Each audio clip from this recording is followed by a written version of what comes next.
Good morning. Thank you very much for attending this webinar of the Fundación de Estudios Financieros and the Fundación ICO, in which we are going to present and discuss the work carried out jointly by the two institutions entitled A Yearbook on the Euro 2021. First of all, I would like to thank the Fundación ICO, its president, José Carlos García de Quevedo, and his team for this fruitful collaboration that has, once again, led to a new edition, its 8th, jointly sponsored by both institutions, of this study and that we are presenting today. At the Fundación de Estudios Financieros, we are very satisfied with the result of this collaboration, and it is our wish to maintain it over time. We believe that the Euro Yearbook is consolidating itself as a reference work at a European level, as the excellent feedback we receive on the book's presentation every year has shown. I also want to thank the collaboration with Bruegel that allow us to increase the outreach of this study. I also want to thank Uría Menéndez, a distinguished Fundación de Estudios Financieros sponsor, for hosting us today at their facilities, from which we are going to transmit the presentation and the subsequent debate. For the Fundación de Estudios Financieros, there are many reasons that have led us to continue with this annual project, also coinciding with a period of great importance for the single currency in recent years. The objective that we set ourselves with this work is to make available to the reader developments that occur in Europe in the monetary, fiscal, economic, and political union, pointing out to the successes, its limitations, and also its possible shortcomings. At the Fundación de Estudios Financieros, we defend the importance of the single currency for our country and our firm conviction of the advantages it brings, despite the discipline it imposes and the sacrifices it entails. This principle has led us to develop a long activity of publication that focus on the configuration and development of the euro and the monetary union and their effects on our daily lives. The report for this year is especially timely because it presents a different scenario than the one we projected a year ago. It is the year of the pandemic and its negative effects that have made the authorities around the world give a more coordinated political response than in previous crises. From Europe, it is also the year in which important approaches in the EMU changed, with significant advances in the fiscal union and in the mutualization of risks, issues that have been gaining weight during this year as a response to the European authorities to the economic crisis caused by the coronavirus. There is no doubt that very important challenges remain to consolidate the European project, and from the Fundación de Estudios Financieros we share the main message that is transmitted in this work, and that we could summarize in the need and opportunity to continue to move decisively towards greater integration. It would be a shame if the remarkable advances that have taken place in the last year did not have a continuity in the future. It would be like recognizing that the EMU only advances when difficulties appear and regresses in good times. The study is a collective task in which experts from the academic and professional file have participated, coordinated by Fernando Fernandez Méndez de Andés, Professor of Economics and Finance at the IE Business School, who has directed this study and who has carried out a great task of production and direction of the work that we present today. Fernando, we sincerely thank you once again for the effort you make to make room for us in your intense academic and professional activity. To all those who have participated in the study, many of which are joining us today at this webinar, I want to convey my thanks and congratulations for the excellent work done and for their dedication and support to this initiative of the Fundación and the Fundación ICO. Thank you very much for your attention, and I give the word to Lucinio Muñoz. Thank you, Jorge. Thank you very much. Well, my name is Lucinio Muñoz, and I'm the director of the ICO Foundation. And I have to apologize on behalf of the president of ICO, José Carlos García Quevedo, as he will not be able to join us today in this event. In any case, it's my pleasure to welcome you all to this presentation of the Yearbook of the Euro. A very brief introduction about who we are. ICO Foundation is the foundation of ICO, and ICO, as most of you probably know, is the Instituto de Crédito Oficial, is a Spanish national promotional bank. We are a public bank similar to KfW in Germany, CDP in Italy, or CDC in France. 2020 has been a year in which public financial institutions such as ours have had to come to the forefront and have played a central role as administrators of national credit support programs. European governments tried to mitigate the economic impact of COVID-19 through a set of initiatives to support credit, such as guarantees for bank loans, particularly to small and medium-sized enterprises. At ICO Group, we have implemented and managed the guarantees approved by the Spanish government. Under a public-private partnership scheme, these measures have made it possible to inject financing worth over 120 billion euros into companies and self-employed workers through more than 1 million operations. According to the data available now, I would suggest that you see the report just published by Bruegel regarding the credit support programs in Europe's 5 largest economies. The guarantee lines managed by ICO have been extensively taken up by companies, and they represent around 9.5% of Spanish GDP by January 2021. In addition to these public guarantees, ICO has had to strengthen and made more flexible all its business financing instruments with the aim of mitigating the negative impact of the crisis, contributing to boosting the recovery and process, and just developing the resilience and the twin transition, green and digital, of the Spanish economy towards a more sustainable growth model. So, for instance, in this just strengthening of the instruments, I would like to point out that in 2020, the amount of direct lending financing provided by ICO almost doubled compared to the same time period in 2019, reaching a total of almost 3.4 billion euros. We have also been developing non-bank alternative financing instruments, and ICO has also worked intensively to support and promote the venture capital ecosystem through our venture capital subsidiary called Axis. Moreover, from a qualitative point of view, the COVID-19 crisis has accelerated and amplified our global sustainability commitments, and SDGs are fully integrated into the entire ICO Group strategy and daily activity, both in the liability and asset sides of our balance sheet. Let me also highlight that ICO has recently obtained the accreditation as an implementing partner of the European Commission for the management of funds from the InvestEU program, of which we will speak extensively afterwards. And this also enables the Institute to perform this function in other EU programs with the European Financial Framework. Coming now to the yearbook, I think that Jorge has just pointed out all the relevant points, but I think we all agree that the EU's response to COVID-19 crisis has been swift and decisive. As the report we are presenting today points out, the European Union has responded institutionally to the crisis as never before. And the task ahead, as it is expressed in the title of this yearbook, is how to move forward after COVID.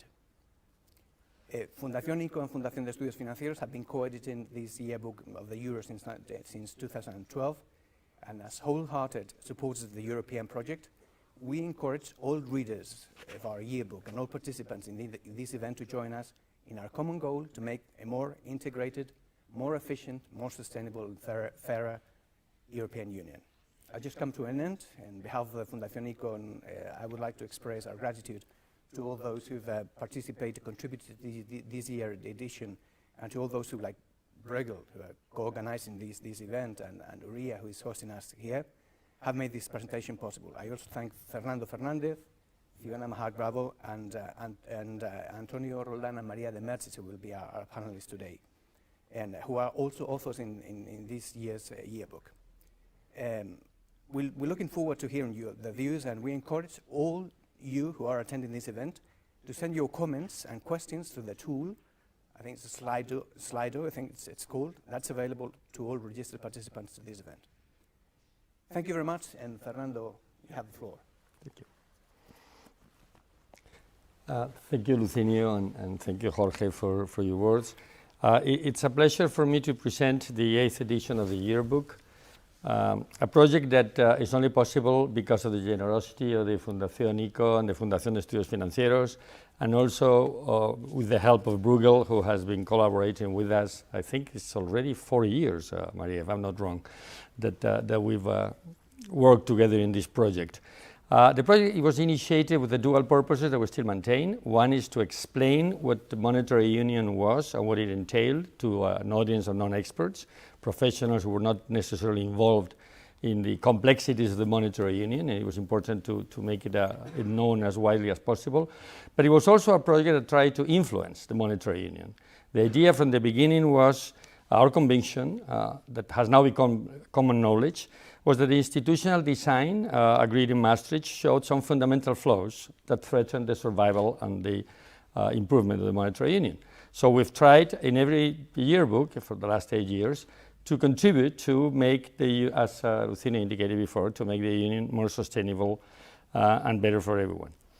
Preparing this presentation, I've taken a quick look at the previous editions, and I say without, I think, falling into self-complacency, that every debate in Europe is there for the last 8 years. We've discussed banking union, a safe European asset, a European deposit insurance system. We've debated fiscal union, the macro stabilization fund, credible fiscal rules. We've also talked about regulatory obstacles to having truly European banks and capital markets, even possible treaty changes at some point. This, of course, tells us not only that we were particularly smart, which was not the case, or that we were particularly lucky in choosing an impressive list of contributors, which we have, and I'm proud to say we already have this year, but also because these issues have been around with us for many, many years.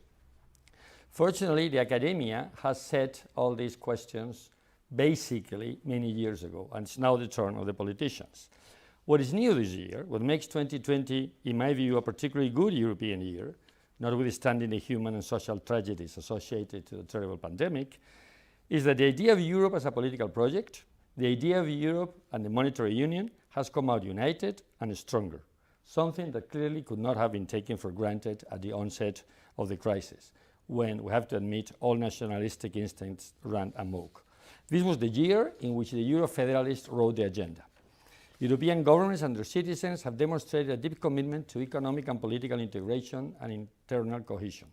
Financial markets, at least, have come to believe that, so unanimously that they expect the very determined European authorities to adopt whatever policies are necessary to help member states overcome the crisis and meet their debt obligations. Mutualization of European debt is a reality. At least markets believe so unanimously and without question. Excessive optimism? Only time will tell. But this is, I think, the State of the Union in closing the year of the pandemic, a drastic change from last year. This was otherwise a terrible, sad year, a year where the world rediscovered its fragility and most countries adopted policies of prolonged confinement and drastic lockdowns of economic and social lives. Policies that have had serious repercussions in economic activity and employment and our lives. But finally, after a period of confusion, wrong-headed and selfish policies, authorities around the globe came to a coordinated policy response. A policy that I describe in the Union as full speed ahead, and we'll worry about the consequences later. There was probably no alternative. But I also have to say that despite current generalized optimism, please note that markets and authorities have been proved wrong before, and financial conditions may not always remain so accommodative. Depending on the speed and intensity of the recovery, the process of debt restructuring, both private and public, will provide inevitable and require tremendous creativity from policymakers, as we are already beginning to see and discuss internally in our particular countries. The good news from Europe is that this time the Union joined the expansionary club without much delay or any hesitation. The EU reaction to COVID was surprising in its unity and decisiveness. And it is only fair to say that the von der Leyen Commission and the President herself have risen to the challenge. The crisis has undoubtedly served to advance the integration of the Union in its federal ambition. And this yearbook describes in detail these exciting developments, which have encountered far less political opposition than it was anticipated. Fear has proven to be a very powerful incentive to do things better. But this yearbook also tries to address the questions lingering in every European's mind. How much of this will stay once the recovery is on solid footing? how many of the emergency policies we have witnessed in 2020 are simply the necessary response to an unprecedented global health emergency. How many will become part and parcel of the standard toolkit of the European Monetary Union on its road towards an ever closer political union. As for the European Central Bank, 2020 was supposed to be the year of the normalization of monetary policy, but COVID also changed everything. And all major central banks responded quickly by implementing the largest monetary stimulus in history. The ECB, with no practical room to lower rates, turned to non-standard measures and confirmed that it saw itself at close to or near the lower bound. After some initial hesitation, the ECB reinforced its commitment to whatever it takes with speed and determination. And it announced a comprehensive policy package that included monetary policy, regulation and supervision measures, and macroprudential instruments. By acting swiftly and expeditiously to the COVID challenge, the ECB has placed itself once again at the core of European policy making. It cannot be surprising, therefore, that accusations of fiscal dominance have also re-emerged and will come with us. The independence of the ECB has also been questioned. Yes, the European Union has responded institutionally to the crisis as never before. In banking union, the resolution mechanism now has a credible financial backup, the revamped ESM, and regulatory authorities have shown the necessary determination and flexibility. But the main obstacles to having truly retail European banks remain, notably the absence of a European deposit insurance system, a common bank insolvency regime, a flow of liquidity and capital intra-EMU within cross-border groups which is free of ring-fencing measures, a common policy treatment of privately owned cooperative and state-owned banks, in particular regarding their legal status, their specific governance and ownership structures, which kept them immune to consolidation and protect them from failing. As for fiscal union, there has been unquestionable advances that could not have been hoped before the pandemic. Nevertheless, the political discussion has highlighted three issues looking forward that should not be dismissed in the federal heat of the moment. Next Generation EU is legally a one-off emergency package, and it was only approved after that point was made crystal clear. And there is no formal presumption of it ever being repeated, despite the obvious precedent it creates. It is not the macro stabilization facility the fiscal union needs. In fact, it tries to be both a structural development fund and a macro stabilization facility. And that dual purpose may complicate its future. NGEU does not create a European treasury, although it puts in circulation a very large amount of European debt. This absence could complicate debt management in the future. And finally, on fiscal union, there has been no progress with fiscal rules during the year. I know that talking about fiscal rules today may seem as a stupidity of some economists, especially after the Commission has declared a vacation period for 2021 and 2022. But the fact remains that the current rules are inefficient, impractical, highly discretionary, and overly politicized. The pendulum in academia has been gradually shifting towards simple, predictable, and enforceable rules on public expenditure, which could be easily calibrated for member states on the basis of their level of public debt and the speed of a reduction. But this debate has not yet become a political reality, and it should soon. It is unimaginable that EMU may move decisively to create a permanent macro stabilization facility without at the same time relying on a clear set of fiscal rules to avoid free riding. In any case, the pandemic will leave deep and drastic structural changes, and we have to deal with it. Conventional wisdom is calling for a renewed economic policy strategy with a stronger role for fiscal policy, much larger public sector deficit and debts, and more state intervention in the economy. The underlying assumption is that the post-COVID-19 world will be defined by very low inflation, nominal interest rates, close to or below zero interest rates, high unemployment rates, and suboptimal growth. In those circumstances, why worry about debt sustainability? Well, let me just remember here that while economic policies are still focused on maintaining or even amplifying the extraordinary fiscal impulse, and central banks insist on extending monetary accommodation for as long as it takes, the policy debate is timidly and gradually shifting towards the difficult questions of how to implement an orderly exit strategy before financial stability is imperiled and inflation moves beyond potential asset bubbles to the goods and service market. Policymaking is about predicting the future and preventing unwelcome scenarios from materializing. It's about planning and having the tools in place before it's too late. And the two questions to start asking policymakers now relate to the limits of public and private indebtedness and to the effects of low for longer interest rates on financial stability and the banking system, especially if whatever the future holds will be nothing like the past. The yearbook is organized around these themes, and it can be summarized in just 2 sentences.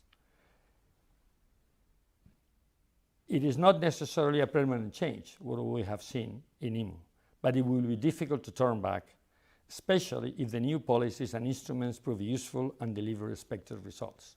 That is why it's so important that we use the financial accommodation and the fiscal room with intelligence and efficiency to make sure not only that they are useful for the member states in developing a better economy, but also in increasing the credibility of the monetary union as such and of the mutualization or putting together of fiscal policy and monetary and regulation policy in Europe. Again, this year, we have selected the different authors to reflect diverse perspectives, interests and positions on the most relevant policy debates. I've never searched for unanimity, and this edition is no exception. Full of rich debates among our authors on the rationale and implications of the policies implemented, and I'm sure we will see in the debate afterward that we have indeed different points of view. But all of us have kept our basic principle to contribute to the best of our knowledge and ability to help complete the Euro project, to make it stable and permanent. I want to finish by thanking all contributors for their insight and proposals. And this is not an exaggeration if I say that we cover all current policy debates. I will not mention all of the authors by name for the sake of brevity, and I will not mention any of them for the sake of fairness. Each one of them has done a superb job, and I am extremely thankful to all of them. The issues on the table, the opinions and proposals are plenty. We have done our job. As usual, I finished the yearbook with my 10 Euro lessons of the year. I will not try to summarize them here. In fact, I've tried to excite your interest and hope that you will read the book and contribute to the discussions afterwards. Thank you very much. Thank you, Fiona. Thank you, Fernando. It's a real privilege to be here to moderate this distinguished panel, which I'll start by just doing a brief introduction of who we have with us today. We have Maria de Merces, who's the Deputy Director of Bruegel. She's previously worked at the European Commission and the Research Department of the Dutch Central Bank. She's also held economic positions at the Harvard Kennedy School of Government in the US and the University of Strathclyde in the UK, from which she holds a PhD in economics. She just published extensively in international economic journals and contributed regular policy inputs to both the European Commission and the Dutch Central Bank's policy outlets. Welcome, Maria. We also we also have Tony Roldan Mones, who's the director of the ESADE Center for Economic Policy. He is also a visiting professor in practice at the School of Public Policy at the London School of Economics. And prior to joining ESADE, Roldan was a member of the Spanish Parliament, economic spokesman and head of the policy for the political party Ciudadanos. And before his experience in Parliament and during the eurozone crisis, Roldan was the lead analyst for South Europe at the Eurasia Group, a political risk consultancy. He's also worked as an economist and the Director General of Economic and Financial Affairs at the European Commission and as an economic advisor at the European Parliament.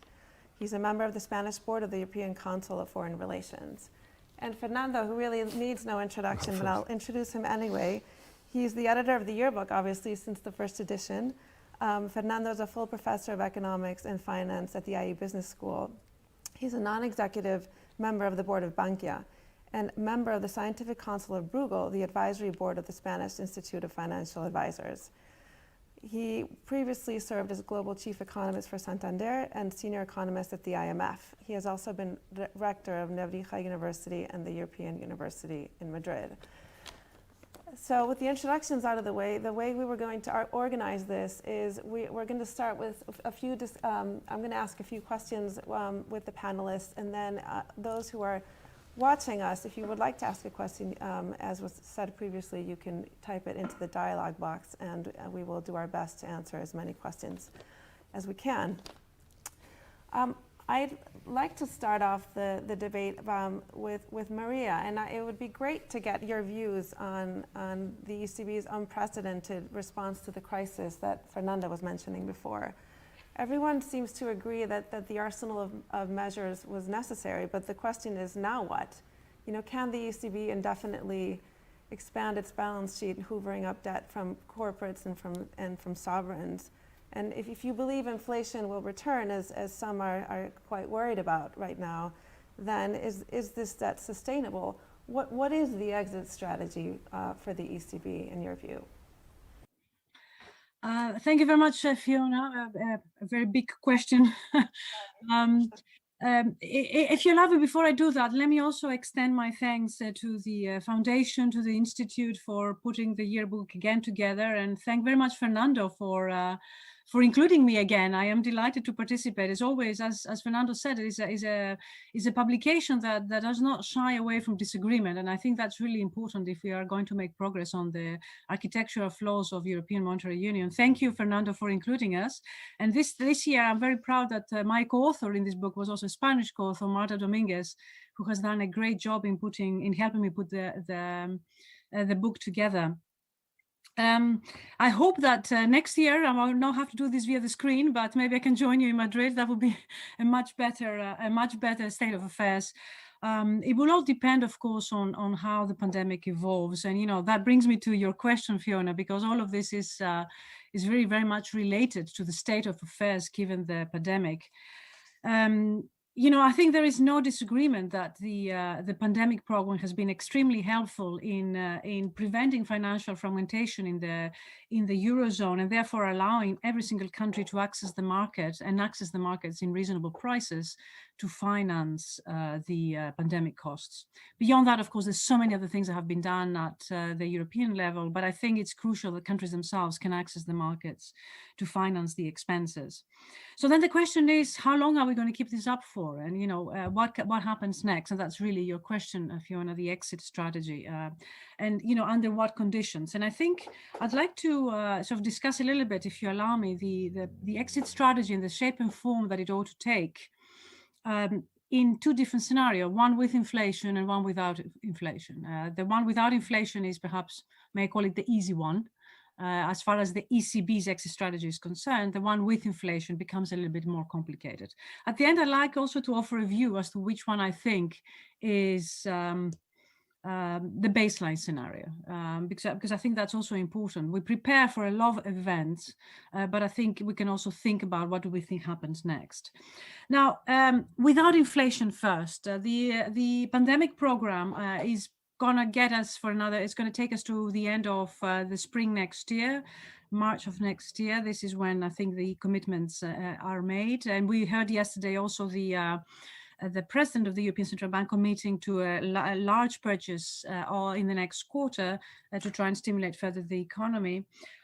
Together with the absence of fiscal restrictions that Fernando mentioned in his introduction, indeed the Commission is asking for no rules for another 2 years. That is really going to give us the space to do whatever we can to try and sustain productive capacity, but at the same time trying to regenerate also the economy slowly. As the vaccination rolls out, we will be able to, bring out the economy from the artificial coma that we necessarily had to put it as a result of the pandemic. So, we do have ammunition here. Both the pandemic fund by the European Commission and by the European Central Bank, and the absence of fiscal rules gives us the space to do something. It is, of course, up to the countries to themselves to decide how to manage fiscal policy, and of course, given the fiscal space that countries have.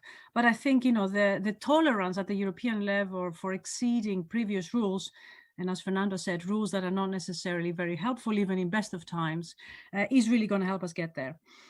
Once we get to that end, let's say a year from now, if there is no inflation, I think the rolling down of the PP is going to be natural.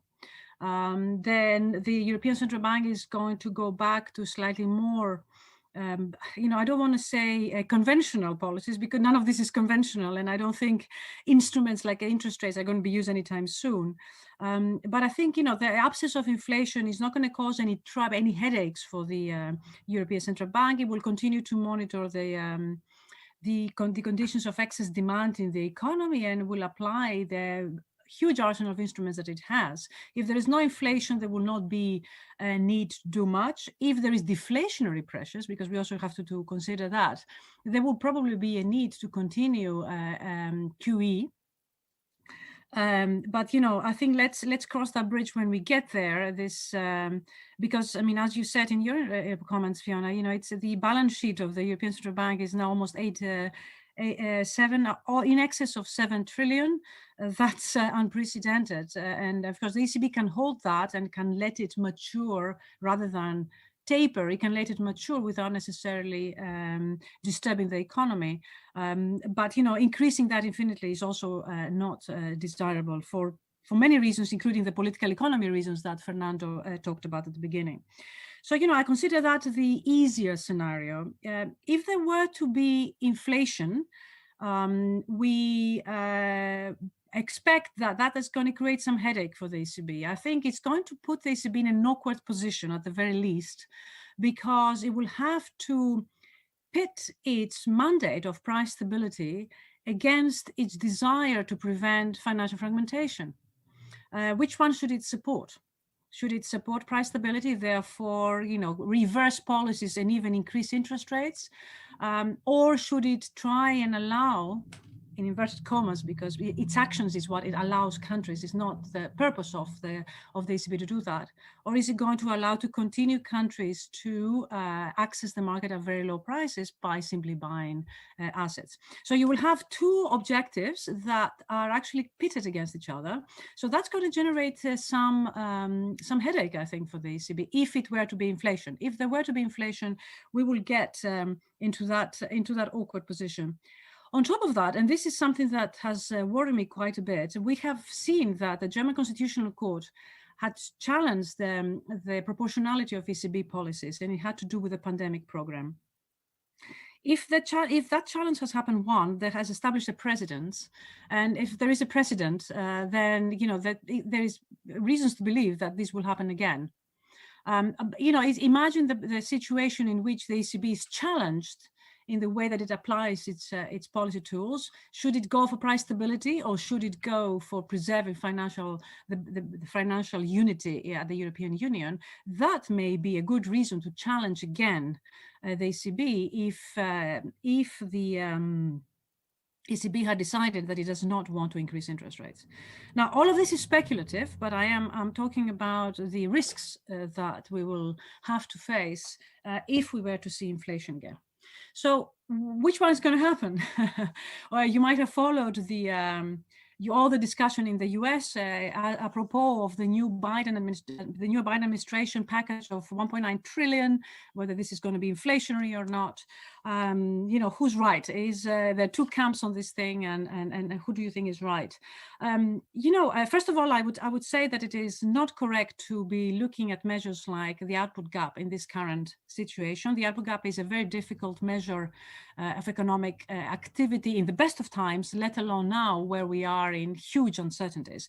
So I think the output gap is a measure that's going to get us wrong with great confidence. I certainly advise not to look at these measures, and therefore the ability to predict inflationary pressures is really, really small. What do the markets think? I have recently plotted the expectations for inflation as the markets see it in the swap markets. They go 30 years into the future. 30 years into the future doesn't have much information content, but 10 years into the future does have information content. And the markets themselves, certainly for the US, see very small inflationary pressures. They see a little bit more inflationary pressures for this year and next year, but a reversal of inflation back to the trend, which is basically very, very low, well below target.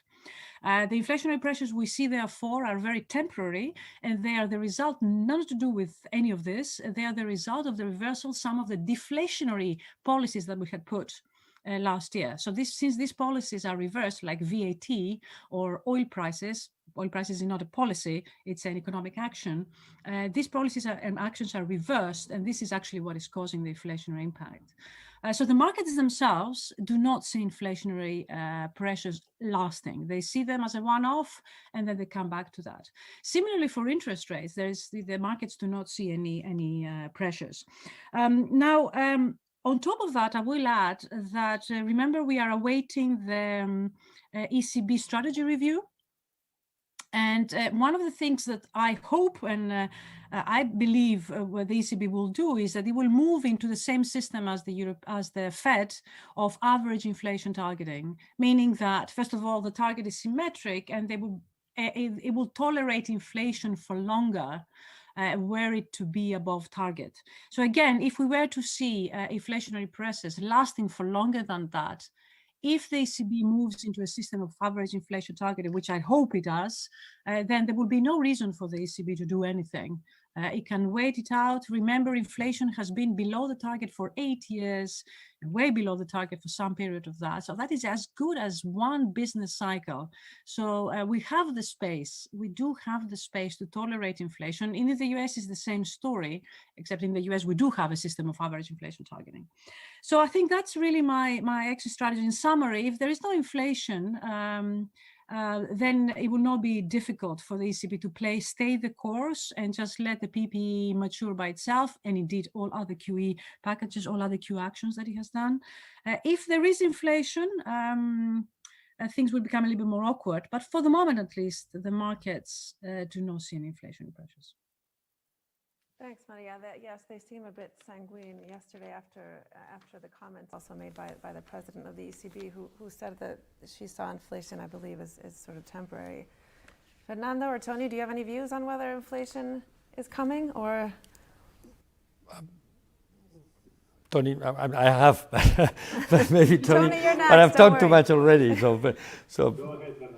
No, I think that, to summarize what Maria made a very good summary of the current thinking. And I think that is probably, you're right. I mean, that's what the markets are thinking today. And and you underline this idea that there is enough space in policy space, both in monetary and fiscal, to overcome that. I like your point about the output gap not being a good measure, because as we know, both know, all of us know, it is part of the discussion, which I think is typically wrong. When people talk about the problem being a fact in the US and not in Europe, they look about the size of the fiscal impulse and put in the context of the output gap. And I agree with you that is wrong. Now, why am I a little bit worried? Well, I'm worried for two things, actually three things. One, as I said before in my introductory remarks, because markets and governments and central banks have proven to be wrong before. And we're living in this world of beautiful, let's call it a nice illusion that they're going to get it right this time. Meaning that since we don't see inflation, there won't be inflation. We're seeing that there is no inflation because, and this is the second point, of structural factors: globalization, digitalization. These are the sort of the long-term trends that are putting inflation down. But let me just remind you that for this to continue exerting deflationary pressures, the pace, the rhythm at which globalization and digitalization and population aging, which is the third factor, all these three variables, the pace at which they change will continue to, we need to be as fast, as rapid as it has been before. And I think that is a very, very optimistic scenario. So chances are we will not see an increase in globalization of the same magnitude. We will not see another round of huge digitalization as we've seen before. Mm-hmm. And therefore, it is probably, in my view, that these deflationary pressures will decrease. Now, at the same time, we are going to witness in the last semester of this year a huge demand push brought by a very significant repressed demand because of confinement and lockdown measures. People want to get out and want to spend. Mm-hmm. It has been significant data quoted in most places that the level of bank deposits is a historical maximum, meaning people have money to spend and will spend it as soon as they can. So it's very likely that we will see a peak in inflation in June, in the last part of the question, last part of the year. Maria made a right point saying this is only a temporary phenomenon. My problem is whether expectations will change once this temporary phenomenon, whether people will start thinking that inflation is a fact, and then we will see a new round of wage pressures, and we may see cost push inflation as a result, that the financial markets may get nervous about this. We saw it happen in the US.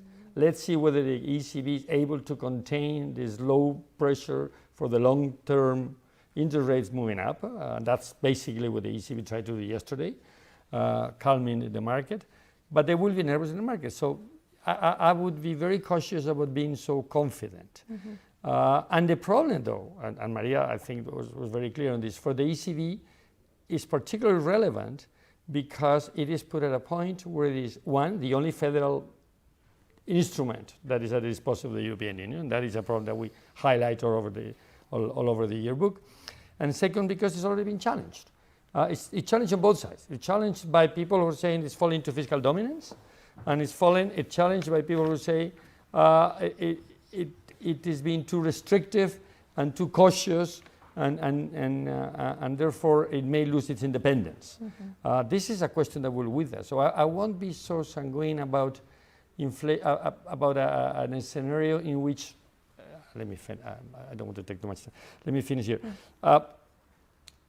Most economists would agree today that in case of doubt, it is safer to err on the side of expansionary policies.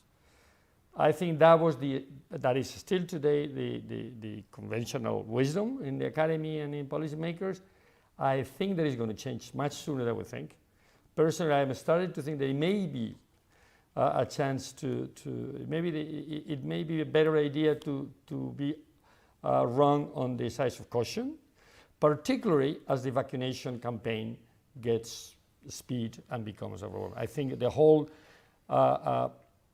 conception of the future will change once we have a large segment of the population vaccinated and people will be safer. And this would change the in my view, conventional wisdom in the policy debate. Okay, great. Actually, I'd like to switch gears a bit and ask Tony. Tony, you wrote in the yearbook about the EU recovery funds and how they might be a poisoned gift and how we can avoid that. I'd like to ask a little bit about what you think of the Next Generation Fund's governance. I mean, it's quite a lot of money to be invested, and you know, the question is, will these investments bring real and long-lasting change really to the Southern European economies that are the biggest, I think, beneficiaries? Are the incentives there for them to be implemented properly, for the reforms to be implemented? You know, how do we ensure that this isn't another wasted opportunity?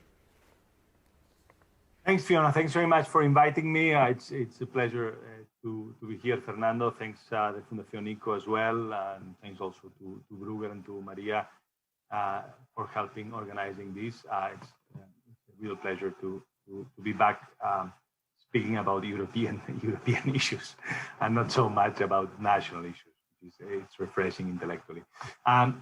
So, look, I think Fiona, you point to a crucial issue which is often overlooked, right?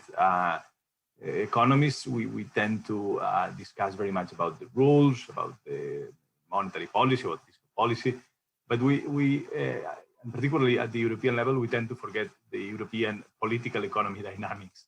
And I fear, responding to your question, that we have probably not learned enough from the past in designing the governance of the recovery fund, right?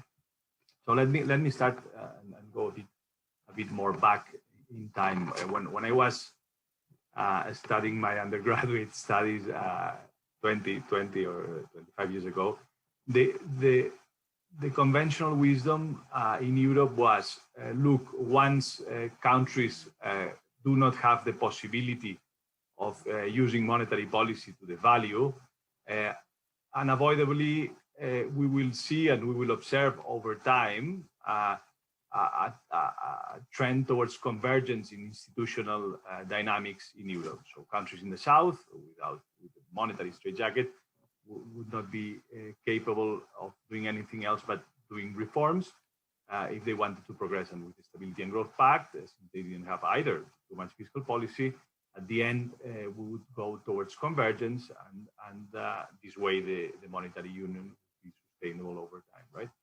But the truth is that this has not happened, right? If we look at the evolution of total factor productivity, or if we look at the evolution of any of the indicators, or of any of the competitiveness indicators, we see a diverging trend between core countries and southern countries, right? So something is wrong in the design, right? Something has not worked. The question is what is it that didn't work, right? My view is that political economy considerations have been basically ignored. And we need to understand better the reasons that drive countries to reform if we want this recovery fund to succeed, right? And to this, you need to add one problem, which is that the shock of the pandemic has been completely asymmetric. So if you look at the GDP fall in 2020, for reasons that we already know, because we are exposed because of our economic structure to more contact-dependent sectors, because of demographic issues, because of cultural issues, because of governance issues, as Sapir explained in a recent paper at Google. The South has suffered much more than the core this crisis. So instead of helping to reverse these trends, this crisis will accentuate the divergence, right? So now what can we do? So obviously we have had an extraordinary reaction in comparison to the last crisis. The reaction of the EU has been extraordinarily generous, has been fast, and a few years ago we didn't have when I did my stage at the European Commission, we didn't have pretty much any fiscal governance mechanisms. Now we have the embryo of a common unemployment scheme. We have the embryo, we already had it after the last crisis, of a European Monetary Fund, if you want, the ESM, and we have a recovery fund funded by Eurobonds. So there has been a massive transformation, and I think it's been extraordinary. Anyone should be very happy about that. The question is, will this work to reverse the competitiveness divergence, right? So my point here, and the point I make in the paper that you were mentioning, Fiona, is that I do not see that, first, on the governance, anything has changed or anything substantial has changed in relation to the country-specific recommendations that we've seen over the years. Anyone who has been looking at these country-specific recommendations must be shocked. I read them almost every year, and every year they say the same thing. So of course, there has been some progress on reforms. Of course, there has been some institutional advancements. Of course, there has been some labor market reforms on the margin, some product market reforms also on the margin. But at the end of the day, you look at Italy and you say, look, you need to reform your justice system because it's very slow. You look at Spain, you have a huge duality problem, and you're not addressing it. You look at Portugal, you need to check your early dropout rates and the skills level of your population. So at the end, these reforms are not really happening. Now, will they happen now? My view is that there are two elements that make me be pessimistic about this. The first is the economic, and the second is fundamentally political. We don't have now external constraints in relation to the last crisis. So we have record low interest rates. We don't have the spreads we had in the last crisis. If you look at the trajectory of Spain, for instance, the reforms happened between 2010 and 2012. Since then, there has not been a single structural reform happening in Spain. Pretty much the same story in every other country. So with lax monetary policy, governments tend to prefer to get indebted rather than assuming politically costly reforms, right? That's what happens. If you add to this very weak external surveillance, much weaker than in the past, now it's good that we have more ownership of countries, but we still go to this, like this laundry list of very long reforms. I think Italy presented 100-something reforms, Spain also a tremendously large list of reforms. But it's not clear how or why this will reforms will be done. There is also a crucial political element, in my view, which is in relation to the last crisis, governments are much more fragmented, so you need more parties to form a majority to pass reforms. You also have a weaker power of the major political traditional parties, which means they are less secure to push reforms. The political market is much more volatile. You also have populists in the extremes, which basically make it much harder to do reforms towards the center. I've lived it within the parliament one day after the other, so it's extremely difficult to find consensual transversal reforms. So with these elements, I don't think. There's been a lot of talk about conditionality. I think it's pretty much misunderstood. We of course need conditionality. This is not a one-off Keynesian counter-cyclical fund. This is a 7-year massive fund, which is larger than the Marshall fund that we received from the US, which is above 3% GDP in most southern and some Eastern European countries. We need to take this seriously if we want it to change. Now, how can we change, or how can we improve the governance so this happens? Look, there is this growth diagnostics framework, which I like a lot, of Hausman, Velasco, and Roderick, which was published 15 years ago, basically discussing about the Washington consensus failures that they learned in terms of political economy of reforms. And what they say is, look, instead of trying to focus this spray gun approach of trying to focus on 30 or 40 or 50 reforms, why don't you focus on less reforms that are actually binding constraints for the economy, and take into account political considerations to do this, right? So not only look at the best optimal reform, but also at what reforms can actually be implemented. And if you are in a condition like you are now, with a humongous financial windfall that can compensate the losers of those reforms, you will probably, if you're lucky, you may manage to do one or two of these crucial or binding constraints, address them, and then manage to push the reform. Otherwise, the alternative, I can give you many examples, but again, discussing about Spain, it's not going to help to put more money in active labor market policies in Spain. We already spent 6 billion a year.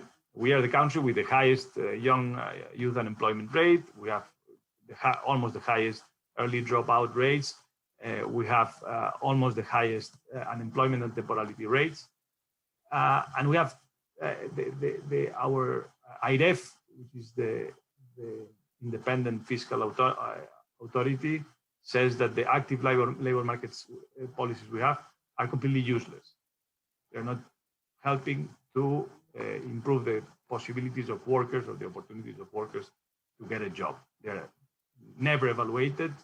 They're basically controlled by narrow interests, in this case of trade unions and business organizations, and they don't really work. So if we throw 1,000 million more in there, nothing will change. So rather the opposite, you will be reinforcing the bad political economy equilibrium, right? So you want to avoid that. So you need to combine reforms with investment, but with reforms, and probably those that also have overlapping in other sectors and that have other effects. So my point is, look, and with this I finish. I'm taking too long. So you need to basically do two things: open an honest dialogue instead of this European semester and this boundary list reform. An honest dialogue where you involve national governments and you involve also the Commission and probably some experts and academics. And so, look, let's identify the 2 or 3 binding constraints for growth that my country has, the real ones. Let's try to give a strong demand push on those areas and try to at least get 1 or 2 of those done, so actually growth and convergence can happen in the future. And this needs to have, as I say, a focus, much more focus, a sense of priority, and also take into account political economic considerations and see what actually can be done within the political context. Okay, thanks for that comprehensive answer. Fernando, you let me just try to translate some of the points Tony made from a political economy view into more European debate. I think it's extraordinary you haven't mentioned the word moral hazard in all your presentation, because basically you're talking about incentives and moral hazard.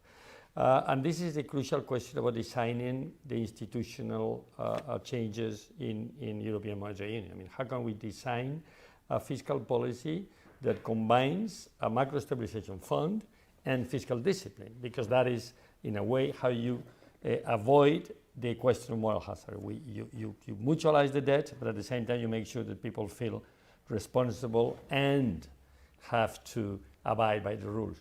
Now, this, of course, talks about the transfer of sovereignty from member states to the European Union.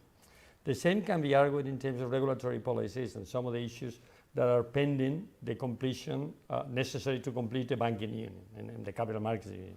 The point I'm going to make very quickly here is that unless we face clearly that we need a new treaty, a new Maastricht Treaty, that will change the decision-making rules in many of these issues, and that it will entail an additional transfer of sovereignty from member states in fiscal policy, in banking policy, in regulatory policies to the European level, I don't think we can ever reach an agreement on this moral hazard question.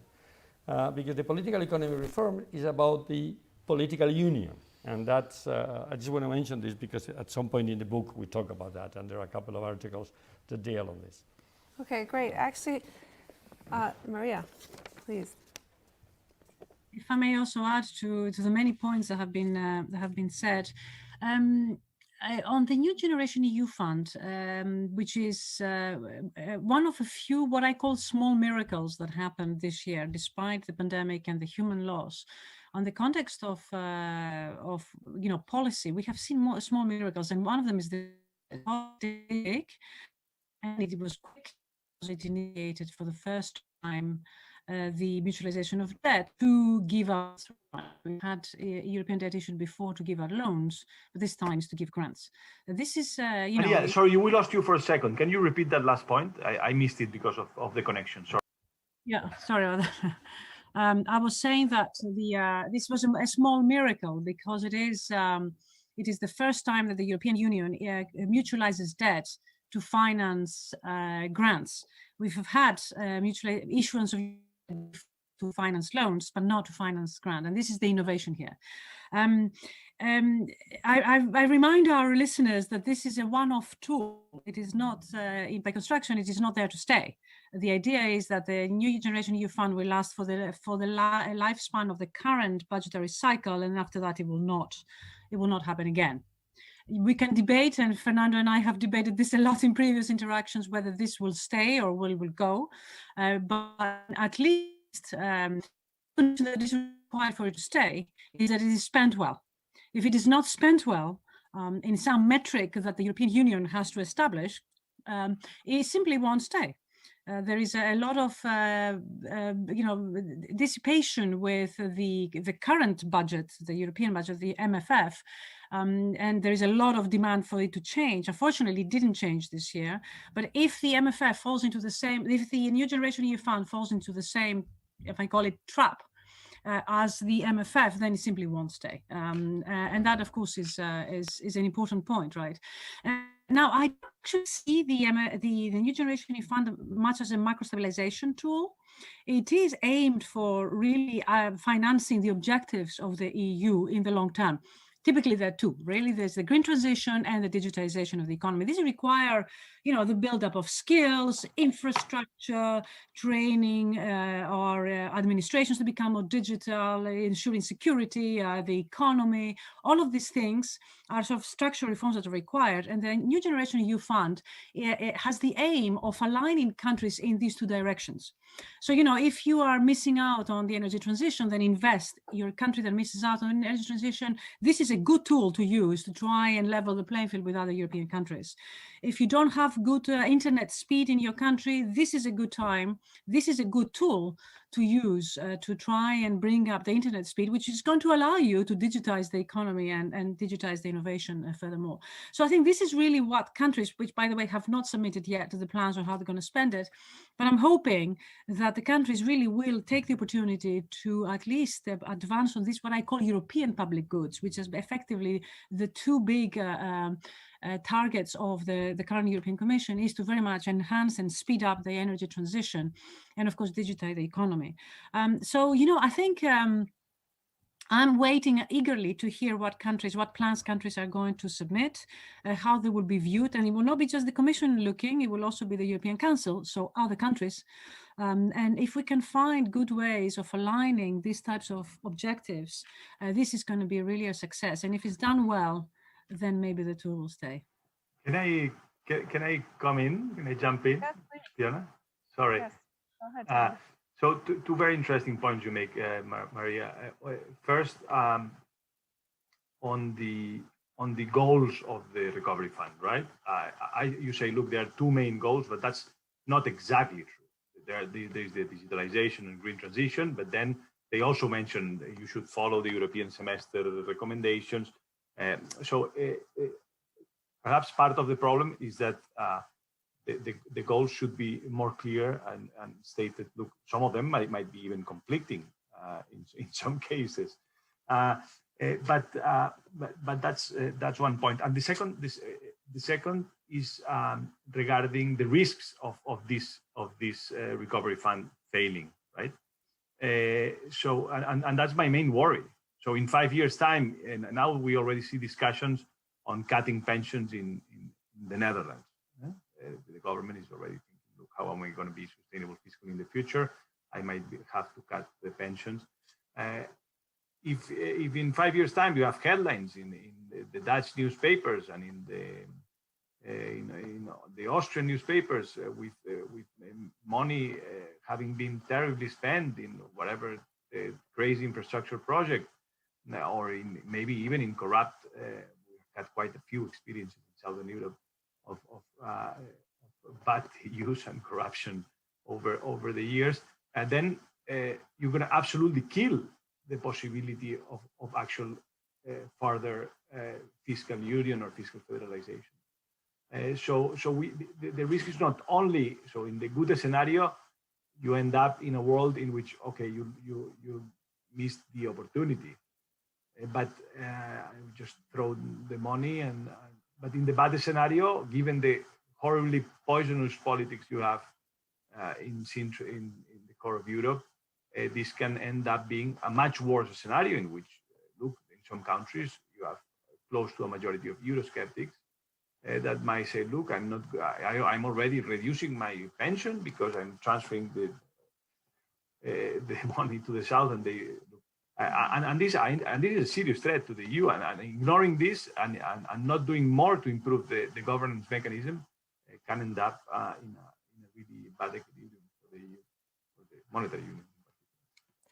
Great, Tony. Actually, if you wouldn't mind, let's take a couple of questions from the. Okay. Just to switch gears a bit, we have a few questions that have been coming in, and there's a couple of related questions on an issue that Maria touched before, which is possible challenges to the ECB. We have a comment saying the ECB will be challenged again. On the 8th of March, Marcus Kerber filed a new claim to the Karlsruhe court against the PEP.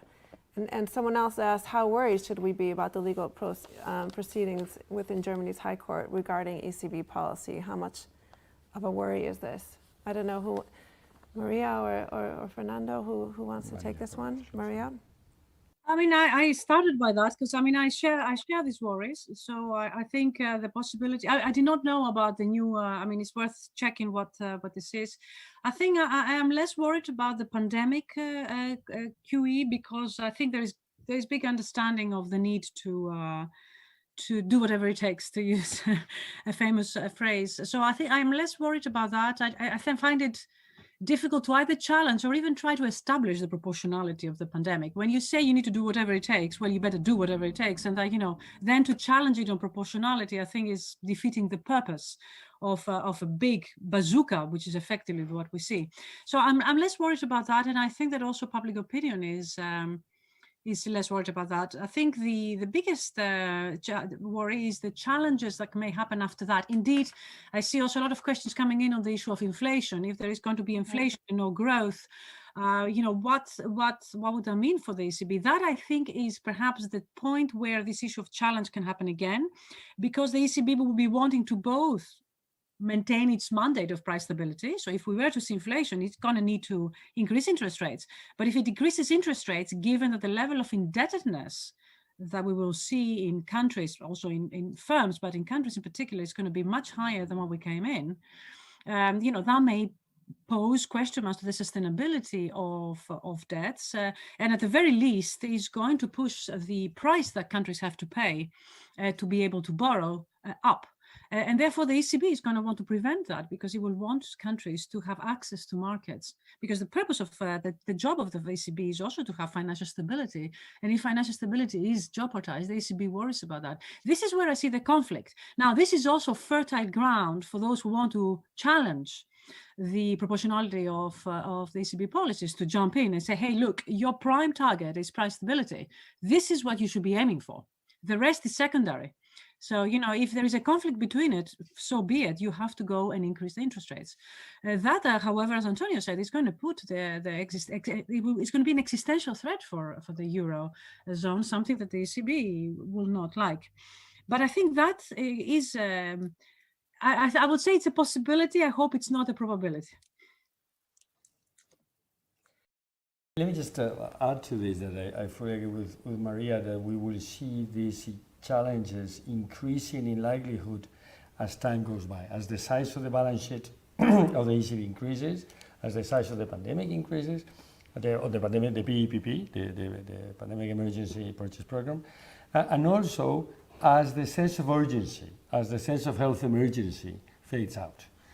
It is very difficult to question now the need for a huge intervention of public policy in general, certainly the ECB, given the fact that there's still, half of Europe at least is still locked down, and half of the economic activity is confined because of administrative decisions. In this context, it's very difficult to challenge the whatever it takes. But as vaccination becomes prevalent, and as we start to come out from the health emergency, the need for this emergency political economic policy decision will be necessarily questioned. And that is why I think it's very important to use this opportunity to change or to start the process of changing the treaty to make sure that these things may not happen. We have to make sure that we get to this agreement between solidarity, mutualization, and discipline that we can work with in a scenario that will materialize much sooner than we think. And that's sort of the big theme of my executive summary. We have a couple of questions, as Maria said, on inflation, but I think we've mostly dealt with that. What happens if we see inflation in the eurozone but not growth? Do you see inflation in the eurozone? I think those are issues that we've talked about before. I'd like to just switch gears again for a minute. We've talked a lot about the ECB's interest rate policy and the arsenal of measures it's taken. I'd like to ask you, Fernando, you mentioned banking union before, which doesn't seem to be a hot topic at the moment, given that the banks actually haven't been the bad guys in this crisis, and actually the ECB has stepped in to ensure that we didn't get a credit crunch on top of a pandemic shock. So the question is, is this a pressing issue now? Do we need banking unions? The short answer to this, yeah, please. Yes, indeed, we do need it. Let me put it this way. It is surprising that one of the expected results of the monetary union is that we would have European retail banks that were active and prevalent in many European countries at the same time. Well, we've seen none of those. In fact, most of the mergers and acquisitions take place either outside the union or within its national borders. For reasons that have to do with put it this way. Yes, national interest. There is a lot of still national forbearance in the banking union. And two, because of lack of completion of the monetary union, of the banking union. And I mentioned some of those in my initial remarks. I think basically we need to make sure that VIII, the European Deposit Insurance System, that will clearly contribute to a level playing field.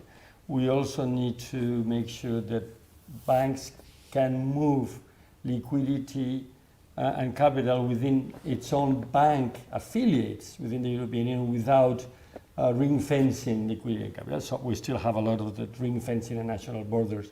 So banks cannot share capital, the same bank cannot share capital within two subsidiaries in different countries.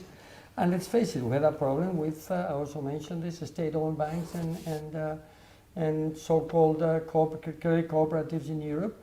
50% of the European banking system is outside the market discipline. It's outside being possibly consolidation on a sort of aggressive policy by some. And this is prevalent in some major European countries, some large European countries. This is the case of Germany, I mean, to say clearly. So this needs to be addressed if in a situation particularly where, and I think we all agree on this, this period of very low interest rates is very negative for banks' profitability, and therefore over the medium term for bank solvency. You only need to compare the average return on equity of European banks versus the average return on equity of American banks. And this is clearly related to the level of interest rates. As we prolong this scenario over the long term, we will need to see either further national consolidation or hopefully further European consolidation. Mm-hmm. And unless we take the policy measures today that make European consolidations possible, we will necessarily see more national consolidation. By the way, it is funny or interesting to see the ECB, the European authorities, basically asking banks to increase its monopoly power, to exercise price power vis-a-vis clients in order to gain its profitability. I mean, that's kind of an obvious, of a curious political situation in which we're in.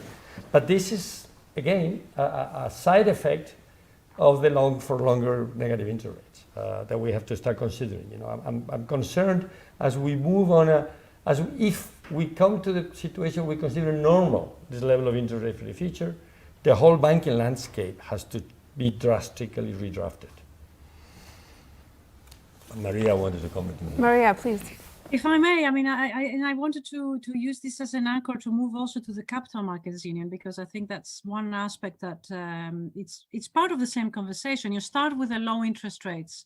I've spent the last year going through all the literature has been ever written on why interest rates are low, and trying to understand what is driving this, and what does it mean for monetary policy, and what does it mean for the banking system, and what does it mean about our ability to finance growth.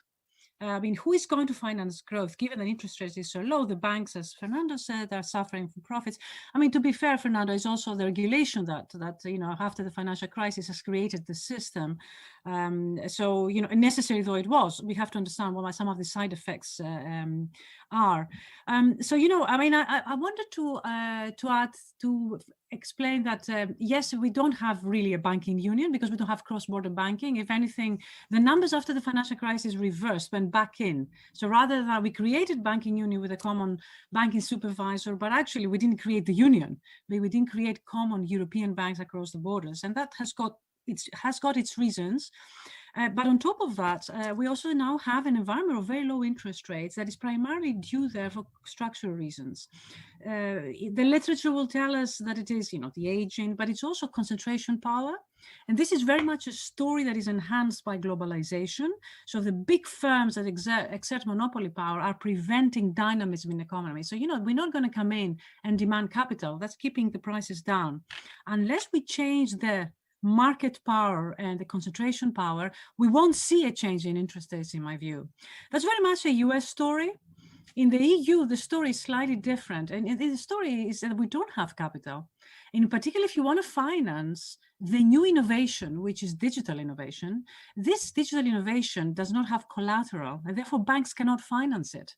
So the new wave of innovation that is necessarily digital needs to happen differently. And that differently, of course, is capital markets union. And capital markets do not exist in Europe. They're very poorly developed, which means that we are stuck in many ways. Not only can the banks issue credit because they don't make profit, but actually they can't, because in order to finance the new wave of innovation that is going to bring dynamism in the economy, increase interest rates in equilibrium, we need markets to do that. The markets are the risk that do that. We have evidence of that in Europe, where we see that the macroeconomic risk is much bigger in European countries, and structurally so by comparison to the US.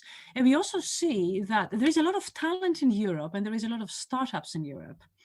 But there is no scale-ups in Europe. And you see that the small European firms, young European firms, they aim to be acquired through mergers and acquisitions. And typically it's the Americans that come in and buy European firms, primarily in the digital and in finance. So you see that and that kills, through the theory of harm, that kills all other firms that operate in Europe.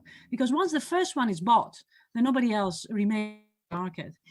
So there is in finance to try and find money that can go to the second, the third, and the fourth firm that is going to generate sort of the new demand for capital is going to increase the interest rates. So while I share very much the urgency that Fernando said about banking union, I really believe that the urgency for capital markets union is equally, if not even more important, because it has repercussions for our ability to innovate. And my last point that I want to say on this is that the ECB has just published a paper in which they're arguing that capital market structures, basically the existence of capital markets, are much better placed also to finance the green recovery by comparison to bank-based systems. This is yet another reason why we need to really accelerate the way that we progress with forming up capital markets union. And how to do that is not trivial, given that we've tried, and certainly the Commission has put a lot of initiatives together. Go ahead, Fernando. I don't know.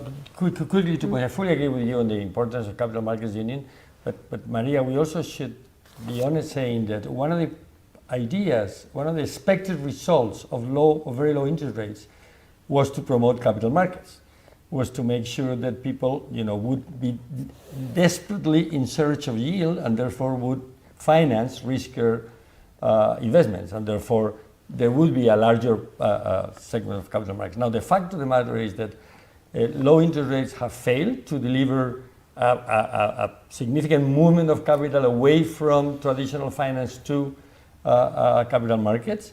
So that is something to think about. Second, European firms are still today largely financed through banks. And it's important that we do not lose sight of that in promoting the greening of the digitalization, that we do not kill the existing companies by making sure there's no banking credit. So yes, we do need capital markets, clearly so, I fully agree with that. But I'm not convinced that this policy of very low interest rates helps in any way the acceleration of capital markets. And in fact, it may be already creating some clear asset bubbles. Yeah, I mean, I agree with that, Fernando. I mean, I don't really think that the intention of interest rates, I mean, as a policy recommendation, we don't decrease interest to capital markets. I think if you like, capital markets require structural reforms to be created. So think about insolvency, which is the most obvious one. The way that we treat insolvency and the judicial system under which we treat insolvency. If we have 27 different legal systems, you're not going to have a capital market union. You see, you need a sort of predictability in terms of... Sure, but Maria, the big difference here, I think, is important. In order to promote capital markets, we have to shift people's minds towards equity and less towards sovereign debt. And a lot of investors and a lot of the political speech and discourse in Europe is about ensuring and making investors safe. And that is totally alien to capital markets. I mean, capital is about assuming risk. Now, unless we have a sort of a full-blown speech facilitating and fostering the assumption of risk, and therefore the potential losses, we will, Europe is still dominated by risk-adverse investors and risk-adverse policymakers in financial markets. If we can just switch gears again for a minute, we do have a question here on, many are saying more pandemics are coming. Also, we will probably see new climate-caused crises. what lessons can we learn from the COVID-19 crisis to prepare for future crises on the monetary policy level? And this ties into actually a question I wanted to ask Maria. You in the yearbook, you make an interesting case for the ECB to adopt a sort of a green mandate and explicitly support a low carbon economy by through its asset purchase program or by modifying the haircuts on the collateral that are used to account for carbon intensity.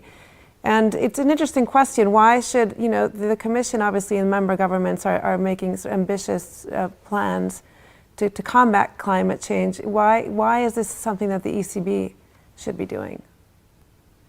The most compelling answer I have heard to this question was given by Isabel Schneider, the member of the European of the Council of the Board of the ECB, in which she said that because everybody has to do their role to meet the climate ambitions, not just the ECB, the Commission, the governments, you and me, the way we eat, the way we fly, the way we dress, the ambitions, the climate ambitions that we have set for ourselves, and they're being fit for 55. We have the new ambitions that the European Commission has put forward, require a huge acceleration.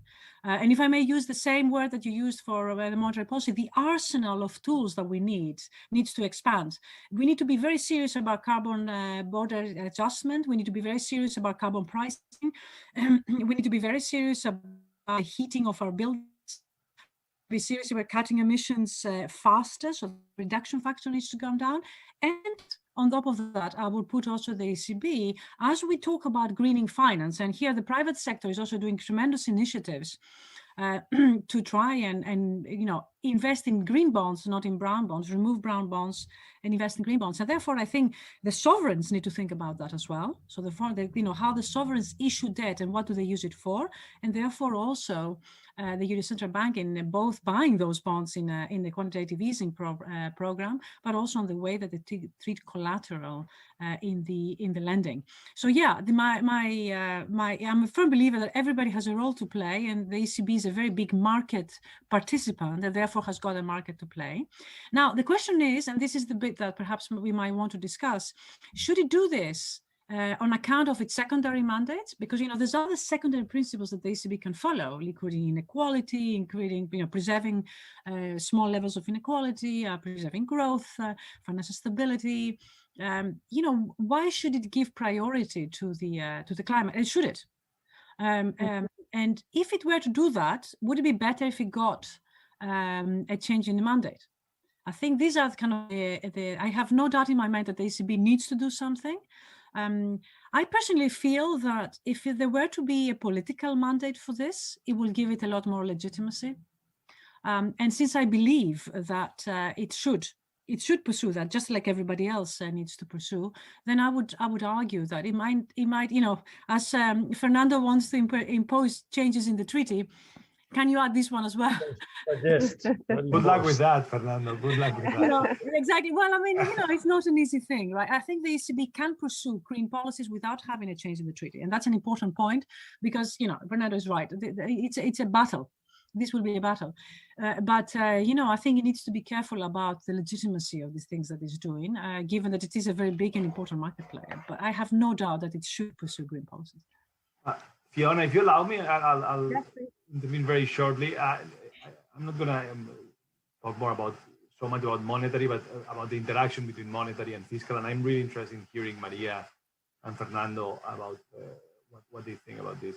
So the world has changed massively, right? In a world where you have super low inflation, super low rates, the fiscal policy that we had, the Stability and Growth Pact, and the 60% debt levels and the objectives of deficits, not only are absolutely, it would be absolutely crazy to try to go down from 100% debt to 60% in the present context with so high unemployment and so much social suffering.